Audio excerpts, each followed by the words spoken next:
Јануари, месецот за подигање на свеста за ракот на грлото на матката. Ова е еден од нечестите и најпревентабилните видови на рак кај жените, кој се развива бавно, а се пронаоѓа рано преку редовните гинеколошки прегледи.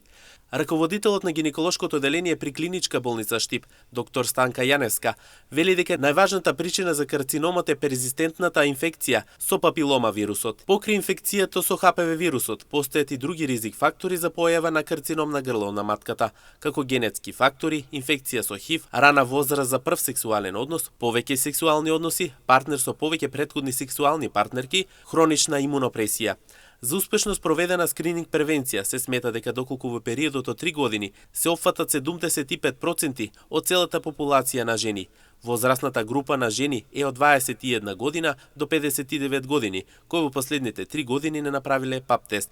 Подоцна се јавуваат симптоми како абнормално вагинално краварење, карлична болка или болка за време на полов однос, иако краварењето за полов однос може да биде вообичаена појава, во одредени случаи може да биде и знак за постоење на рак, вели Јаневска. Инаку симптоми кои се јавуваат во напредната фаза се губење на апетит, намалување на телесната тежина, замор, карлична болка, болка во нозете, отекување на нозете, обилно вагинално краварење, коскини фрактури и ретко протекување на урината или фецес од вагината.